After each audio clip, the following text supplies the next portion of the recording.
दोस्तों, हद से ज़्यादा सीधापन और शराफत इंसान के पतन का कारण बनता है।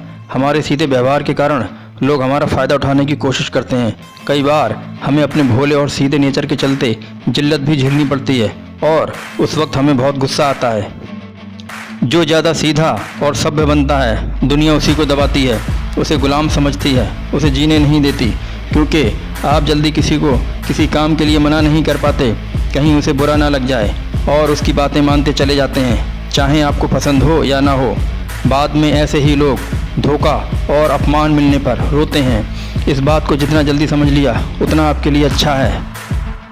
आपके पास दिमाग है, आपके पास समय है, फिर भी पूरा साल बिना कुछ किए ही गुजर जाता है और इस बात का एहसास आपको साल के अंत में होता है। अरे, इस वर्ष भी हम कुछ नहीं कर पाए, जबकि आप हर साल कुछ ना कुछ करना चाहते हैं। जानते हैं ऐसा क्यों होता है? क्योंकि आपको इग्नोर करना नहीं आता। जी हाँ, यही सच है। एक बार इमेजिन करके ज़रूर देखिए, आपको आपकी असफलता का राज पता चल जाएगा।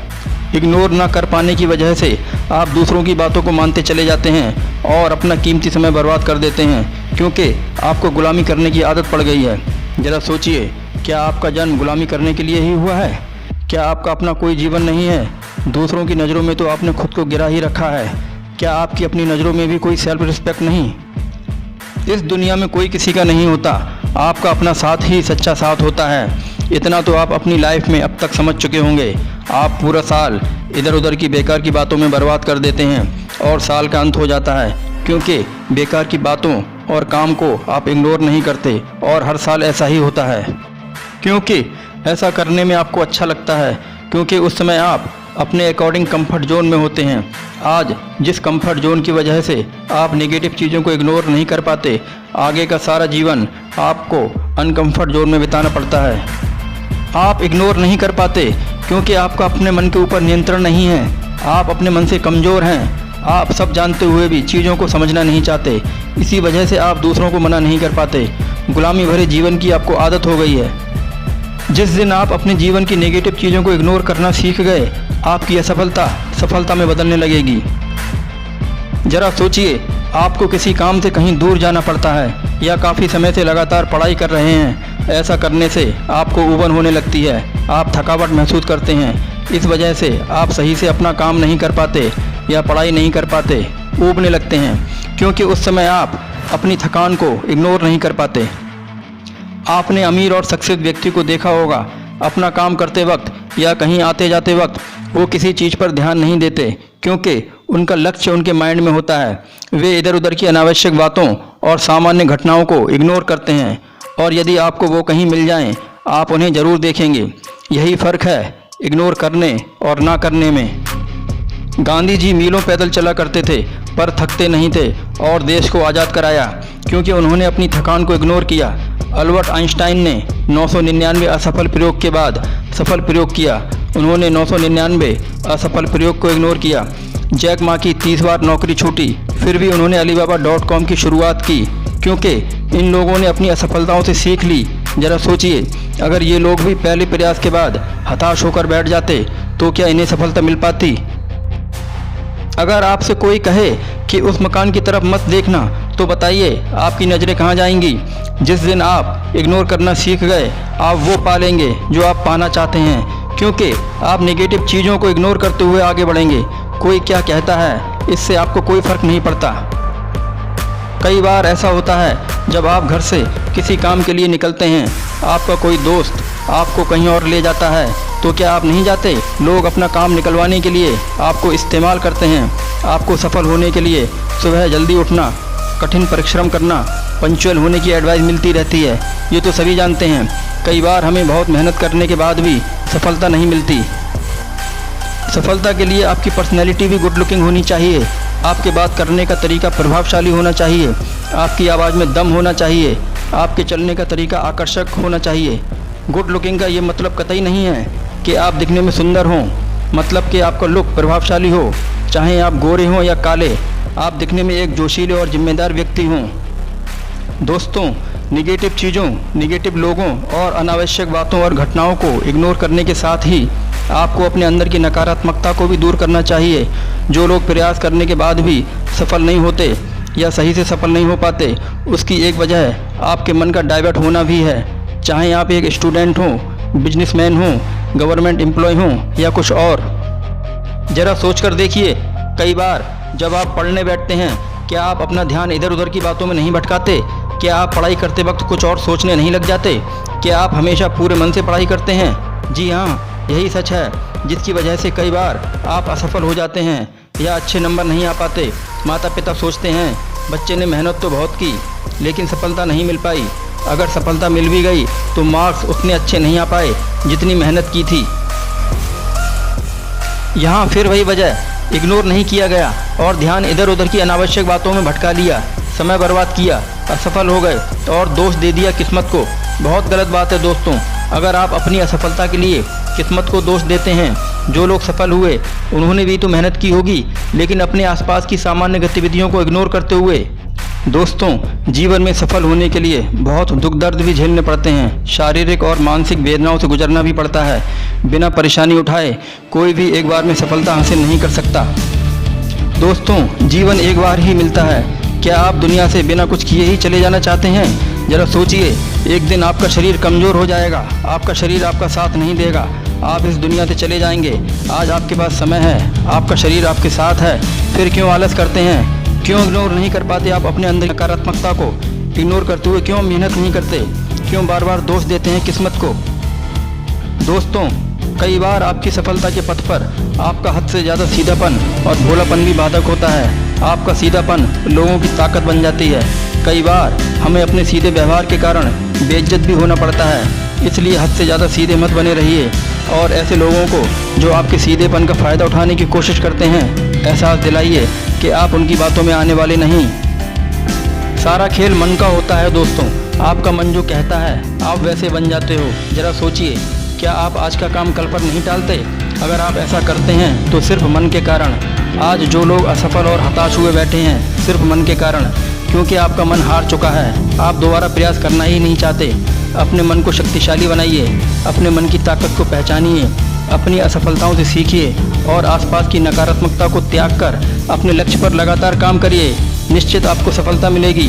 आप कोई भी काम कितनी लगन से करेंगे ये सिर्फ आप जानते हैं। आपको कितनी सफलता मिलेगी सिर्फ आपको पता है। दोस्तों, सफलता के रास्ते में कई बार हमारा ज़रूरत से ज़्यादा गुस्सा करना भी बाधक बन जाता है। ज़रा इमेजिन करिए, क्या आप कई बार हद से ज़्यादा गुस्सा नहीं कर बैठते? गुस्सा करना भी एक मानवीय व्यवहार में आता है। जिसको गुस्सा नहीं आता ये भी सही नहीं, परंतु हद से ज़्यादा गुस्सा करना या रूह का व्यवहार करना हमारे कामों में बाधक बन जाता है, क्योंकि ऐसा करने से हम अपने काम को प्रॉपर तरीके से नहीं कर पाते, क्योंकि मन डाइवर्ट हो जाता है, क्योंकि हम अपने गुस्से को इग्नोर नहीं कर पाते। इसके नकारात्मक प्रभाव से बचने के लिए जब भी हमें गुस्सा आता है तो हमें अपना मन डाइवर्ट कर लेना चाहिए या स्थान को बदल देना चाहिए। ऐसा करने से हमारा गुस्सा कम हो जाएगा और मन भी डाइवर्ट होगा, क्योंकि अगर आप घटना वाले स्थान को नहीं छोड़ते और लगातार अपनी भड़ास निकालते रहते हैं तो आप अपना आपा और होश खो देते हैं और गुस्से में कई बार आपसे कुछ गलत हो जाता है जिसका पछतावा भी आपको होता है। इसलिए घटना वाले स्थान को जल्द से जल्द छोड़ देना ही बेहतर है। दोस्तों, हमारी सफलता के रास्ते में अक्सर हमारे संबंधी, दोस्त और पड़ोसी भी बाधक बन जाते हैं, जो नहीं चाहते कि आप ज़िंदगी में कुछ खास कर पाएँ। आपने देखा होगा, ऐसे लोग हमारा ध्यान भटकाने की कोशिश करते हैं, यह कहकर कि इसको करना बेकार है, इसकी जगह कुछ और करो, तुमसे नहीं होगा। उनकी बातों से जो लोग भटक जाते हैं वे लोग अपना इरादा बदल लेते हैं और यही वे चाहते हैं। इरादा वही बदलते हैं जिन्हें खुद पर विश्वास नहीं होता। कई बार असफल हो जाने या एग्ज़ाम में फेल हो जाने की वजह से हम उदास और हताश होकर बैठ जाते हैं। दुख की गहराइयों में खुद को कैद कर लेते हैं, जो कि आपकी असफलता की शुरुआत है। आपको यही नहीं करना है। सफलता असफलता तो लगी रहती है। आपको अपनी असफलताओं से सीख लेकर दोबारा प्रयास करना चाहिए, कभी तो सफलता मिलेगी। ज़रा सोच कर देखिए, आपको ट्रेन से कहीं अर्जेंटली जाना पड़ता है और कई बार स्टेशन पहुंचते पहुंचते आपकी ट्रेन छूट जाती है, तो क्या आप घर लौट आते हैं या दूसरी ट्रेन का वेट करते हैं? दूसरी ट्रेन आप पहली ट्रेन को इग्नोर करके पकड़ते हैं। जिस तरह से एक ट्रेन छूट जाने पर ट्रेनें और भी हैं, उसी तरह से असफल हो जाने पर मौके और भी हैं।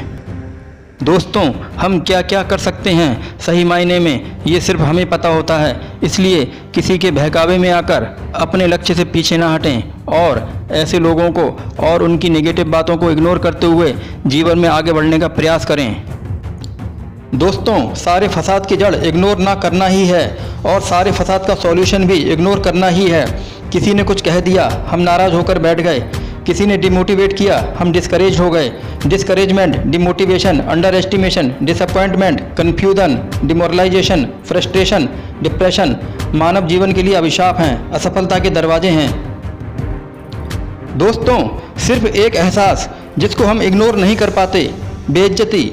हाँ दोस्तों, जब कोई हमें बेवजह बेइज्जत कर देता है वो पल बहुत कष्टदायक होता है। पब्लिकली किसी के द्वारा बेइज्जत होने वाला पल बहुत ही ह्यूमिलेटिंग, शर्मिंदगी भरा होता है। ऐसी फीलिंग आती है जैसे किसी ने सुई चुभा दी हो। हम अंदर ही अंदर घुटते रहते हैं और मानसिक रूप से टूट जाते हैं। बताइए, आपके साथ ऐसा होता है या नहीं? उस वक्त आपको गुस्सा आता है या नहीं? फिर भी आप निर्भर बनने का प्रयास नहीं करते, आलस को नहीं त्यागते, समय बर्बाद करना नहीं छोड़ते। बेइज्जत होकर इंसान दो चीज़ें करता है, या तो टूट कर बैठ जाता है या स्वयं आत्मनिर्भर बनकर उन लोगों को जवाब देता है जो बेवजह आपको बेइज्जत करते रहते हैं, एहसास दिलाते हैं कि हम जिंदगी में कुछ नहीं कर सकते। दोस्तों, यदि आप ऐसे ही खुद की इंसल्ट करवाते रहे और बर्दाश्त करते रहे, आपका आत्मविश्वास भी टूट जाएगा और आप किसी काम पर फोकस नहीं कर पाएंगे। आचार्य चाणक्य का मानना है कि अपमान का घूंट जहर से भी कड़वा होता है, इसलिए इंसान ठीक से जी नहीं पाता। अगर कोई आपका अपमान करता है तो एक दो बार इग्नोर करना चाहिए, पर यदि बार बार बेवजह अपमानित करता रहे तो उसे उसी समय मुंह तोड़ जवाब दें। इससे उसे बुरा जरूर लगेगा, लेकिन आगे कभी आपको बेइज्जत करने से पहले एक बार सोचेगा जरूर।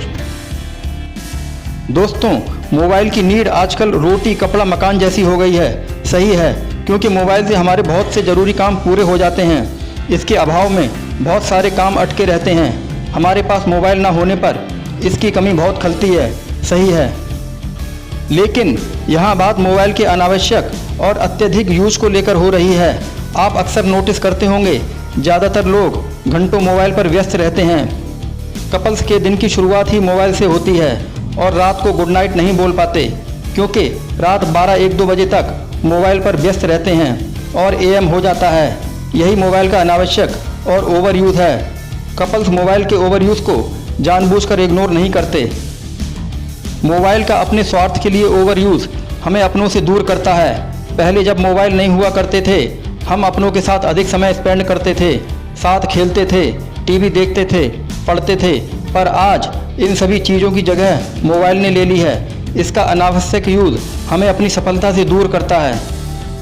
आपको कितना दर्द हो रहा है, कितने कष्टों से जूझ रहे हैं, सफलता को इससे कोई फर्क नहीं पड़ता। वो तो चाहती है इन सभी चीज़ों को त्याग कर, इग्नोर करके आप उसके पास पहुँचें।